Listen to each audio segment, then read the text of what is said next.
Greetings and welcome to the Key Energy Cultivation page. I'm Ken McLean. Key Energy Cultivation? Well, that's a practice where we cultivate. Like gardening, you have to cultivate the garden for it to grow and blossom. And so too with our key, this deep inherent potential inside all human beings we call key. Although often been called a challenging concept to explain because it's the non-physicalised form of life, the energy behind all phenomena, the energy that keeps the sun burning, the energy that flows through the human body and keeps us moving from birth through the challenges of life to death. The understanding and the irony is when the key leaves our body, so too does our body die. So it can have a big meaning, such as the infinite ocean of energy, which spans the whole universe, or it can have a small meaning like a feeling, a thought, or simply something like the flavour in food. Does it have key? Does it taste good? Does it nourish you? Or does it somehow not quite feel right? This relates to key. So there is a practice, there is a form of cultivating this inner power that's related to when the mind and body work together. It's often been described like an iceberg. The visible part of an iceberg, you can see it's above the surface of the water. There's an invisible part that's far bigger that we often don't see. So too it is with our deeper energetic part of human life. The visible part, the form we see of each other, and the key that we can't see or feel on a sensory emotional level. So to get in touch with this subtle aspect of self is and to develop it and bring it into action into all areas of our life. Ultimately, the aim of key training is to live life fully, to have full expression of who we are.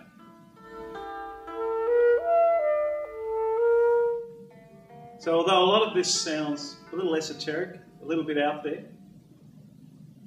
the great thing about key is it can be practically demonstrated in a clear, grounded way. On this page, there'll be other videos that you can look at. There are other videos that give clear demonstrations that seem extraordinary, the feats like this, such as holding one arm up and not being able to be moved by the strength of 10, 15 people pushing you. However, this is something that is not difficult to grasp once you've been shown how.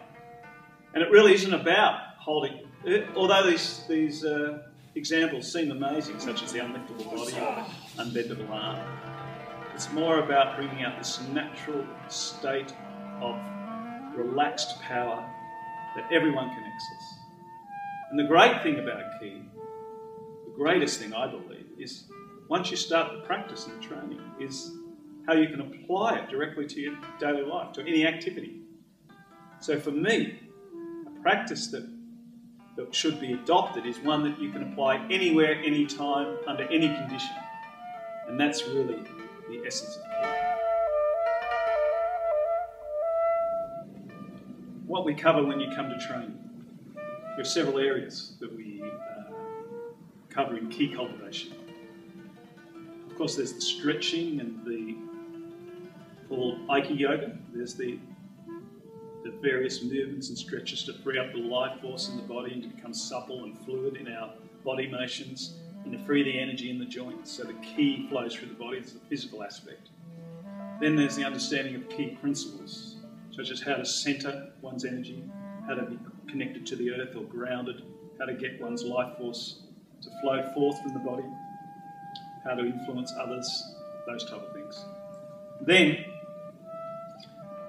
there's the meditation techniques, the various postures of stillness and sitting meditation where we connect to our deeper source or the source of key. And then there's the various hand gestures that help unify key, such as mudras, leading into the deep breathing training, the understanding how to do whole body breathing, and meridian breathing, which is about the energy pathways of the body, how to do the lower abdominal breath. Breathing activates our deep life force, our deep power. Then there's the Aiki Taiso, the key coordination movements, how to take that deep calmness, that deep vitality into movement, that deep relaxed state, various movements, leading to Shinki, which is a slow motion set of movements that are done, that is practiced as a meditation, as a way of developing ki, as a way of deepening all the previous principles and making it a strong practice. After that, there's the application to daily life. So training is varied and interesting and immediately applicable.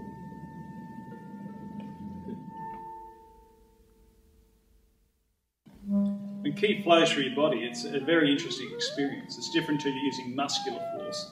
Hence, there's those exercises like the unbendable arm, which you can see in the other videos on the page.